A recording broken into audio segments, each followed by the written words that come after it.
നമസ്കാരം. വിയറ്റ്നാം യുദ്ധത്തിന്റെ ചരിത്ര താളുകളിൽ അവിശ്വസനീയമായ പോരാട്ടവീര്യം കൊണ്ട് അടയാളപ്പെടുത്തപ്പെട്ട ഒരു വ്യക്തിത്വമാണ് വിയറ്റ്നാം സ്നൈപ്പർ എന്നറിയപ്പെട്ടിരുന്ന വടക്കൻ വിയറ്റ്നാം സൈനികൻ. ലോകത്തെ ഏറ്റവും വലിയ സൈനിക ശക്തിയായ അമേരിക്കൻ പട്ടാളത്തെ ഒരു കുന്നിൻ മുകളിൽ ഒറ്റയ്ക്ക് തടഞ്ഞു നിർത്തിയ ഈ സ്നൈപ്പർ യുദ്ധതന്ത്രങ്ങളുടെ ചരിത്രത്തിലെ തന്നെ വിസ്മയകരമായ ഒരു അധ്യായമാണ്. ആധുനിക ആയുധങ്ങളും അത്യാധുനിക സാങ്കേതിക വിദ്യയും കൈമുതലായുള്ള ഒരു വലിയ സേനയെ കേവലം ഒരു റൈഫിൾ മാത്രം ഉപയോഗിച്ച് ദിവസങ്ങളോളം മുൾമുനയിൽ നിർത്തുവാൻ ഇദ്ദേഹത്തിന് സാധിച്ചു എന്നത് അക്കാലത്ത് അമേരിക്കൻ സൈനിക വൃത്തങ്ങളിൽ വലിയ അമ്പരപ്പാണ് സൃഷ്ടിച്ചത്. ദക്ഷിണ വിയറ്റ്നാമിലെ കുന്നിൻ പ്രദേശങ്ങൾ കേന്ദ്രീകരിച്ച് മുന്നേറിയിരുന്ന അമേരിക്കൻ സൈനിക ഗ്രൂപ്പിന് നേരെയാണ് ഈ സ്നൈപ്പർ തൻ്റെ പോരാട്ടം ആരംഭിച്ചത്. വളരെ ദൂരെയുള്ള ലക്ഷ്യങ്ങൾ പോലും കൃത്യമായി ഭേദിക്കുവാനുള്ള അദ്ദേഹത്തിൻ്റെ കഴിവ് അമേരിക്കൻ പട്ടാളക്കാരെ ഭയചകിതരാക്കി. സൈനിക വ്യൂഹത്തിലെ പ്രധാനികളെയും മുന്നിൽ നിന്ന് നയിക്കുന്നവരെയും കൃത്യമായി ലക്ഷ്യം വെച്ചുകൊണ്ട് അദ്ദേഹം നടത്തിയ വെടിവയ്പ്പുകൾ അമേരിക്കൻ ക്യാമ്പുകളിൽ പരിഭ്രാന്തി പടർത്തി. എവിടെ നിന്നാണ് വെടിയുണ്ട വരുന്നതെന്നോ ശത്രു എവിടെയാണ് ഒളിച്ചിരിക്കുന്നതെന്നോ മനസ്സിലാക്കാൻ സാധിക്കാത്ത വിധം കാടിൻ്റെയും പ്രകൃതിയുടെയും മറ ഉപയോഗിക്കുന്നതിൽ അദ്ദേഹം അത്യന്തം സമർത്ഥനായിരുന്നു. ഈ ഏകാംഗ പോരാട്ടം അമേരിക്കൻ സൈന്യത്തിൻ്റെ ആത്മവീര്യത്തെ വല്ലാതെ തളർത്തി. തങ്ങൾ നേരിടുന്നത് ഒരു സംഘം സൈനികരെയല്ല, മറിച്ച് ഒരാളെ മാത്രമാണെന്ന് തിരിച്ചറിയുവാൻ അവർക്ക് ഏറെ സമയം വേണ്ടി വന്നു. ഓരോ തവണയും വിയറ്റ്നാം സ്നൈപ്പറെ പിടികൂടാനോ വകവരുത്തുവാനോ ഉള്ള ശ്രമങ്ങൾ പരാജയപ്പെട്ടുകൊണ്ടേയിരുന്നു.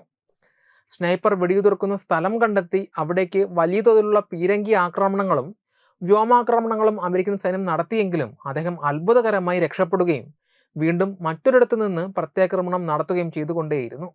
യുദ്ധവിമാനങ്ങളും ഹെലികോപ്റ്ററുകളും ബോംബറുകളും പരാജയപ്പെട്ട ഇടത്താണ് തൻ്റെ പഴയ റൈഫിളുമായി ഈ സൈനികൻ ഉറച്ചു നിന്നത്.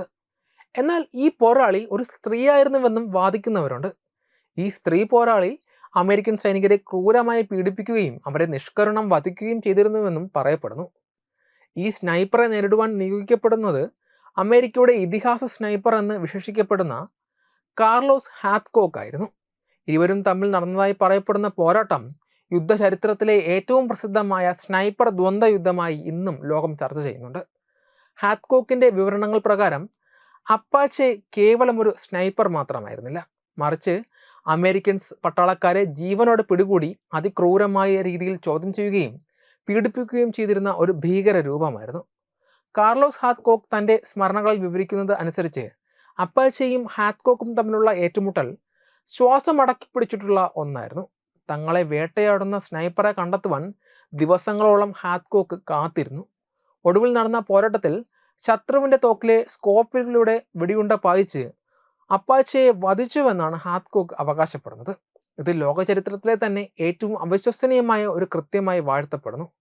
ഈ നേട്ടത്തിലൂടെ ഹാത്കോക്ക് വലിയ പ്രശസ്തി നേടിയെങ്കിലും അപ്പാച്ചെ എന്ന കഥാപാത്രത്തിൻ്റെ യാഥാർത്ഥ്യത്തെക്കുറിച്ച് ചരിത്രകാരന്മാർക്കിടയിൽ വലിയ തർക്കങ്ങൾ ഇന്നും നിലനിൽക്കുന്നുണ്ട്.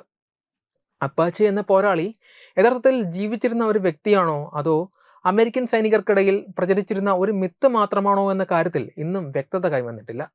യുദ്ധകാലത്ത് ശത്രുവിനെ ഭീകരവൽക്കരിക്കുവാനും സ്വന്തം സൈനികരെ പോരാട്ടത്തിന് സജ്ജമാക്കാനും വേണ്ടി സൃഷ്ടിക്കപ്പെട്ട ഒരു പ്രതീകാത്മക രൂപമാണ് അപ്പാച്ചെ എന്ന് പല ചരിത്രകാരന്മാരും യുദ്ധവിരുദ്ധ പ്രവർത്തകരും വിശ്വസിക്കുന്നുണ്ട്. ഒന്നിലധികം വിയറ്റ്കോങ് സ്നൈപ്പർമാരുടെ പ്രവൃത്തികൾ ഒരാളിലേക്ക് കേന്ദ്രീകരിച്ച് നിർമ്മിച്ചെടുത്ത ഒരു സങ്കല്പമാകാം ഇതെന്നും കരുതുന്നവരുണ്ട്. വിയറ്റ്നാമിലെ സ്ത്രീ പോരാളികളെ അമാനുഷിക ശക്തികളുള്ളവരായി ചിത്രീകരിക്കുവാനും അവരെ മനുഷ്യത്വമില്ലാത്തവരായി മുദ്രകുത്താനുമുള്ള ഒരു തന്ത്രമായി അപ്പാച്ചയുടെ കഥയെ നിരീക്ഷിക്കുന്നവരുമുണ്ട്. എന്നിരുന്നാലും വിയറ്റ്നാം യുദ്ധത്തിൻ്റെ ഭീകരതയും ഇരുപക്ഷവും തമ്മിലുള്ള സ്നൈപ്പർ പോരാട്ടങ്ങളുടെ തീവ്രതയും വെളിപ്പെടുത്തുന്ന ഒന്നാണ് അപ്പാച്ചയുടെയും ഹാത്കോക്കിൻ്റെയും കഥകൾ. ഒരു വശത്ത് അമേരിക്കൻ പട്ടാളത്തിൻ്റെ ഇതിഹാസമായി ഹാത്കോക്ക് മാറുമ്പോൾ മറുവശത്ത് അപ്പാച്ചെ ഒരു നിഗൂഢ പോരാളിയായി ഇന്നും ചരിത്രത്തിൽ അവശേഷിക്കുന്നു. അത് കേവലം ഒരു കെട്ടുകഥയാണെങ്കിലും അല്ലെങ്കിലും വിയറ്റ്നാമിലെ കാടുകളിൽ നടന്ന പോരാട്ടങ്ങളുടെ ക്രൂരതയും അവിടുത്തെ സ്നൈപ്പർമാർ പുലർത്തിയിരുന്ന അസാമാന്യമായ കൃത്യതയും ഈ വിവരണങ്ങൾ അടിവരയിടുന്നു.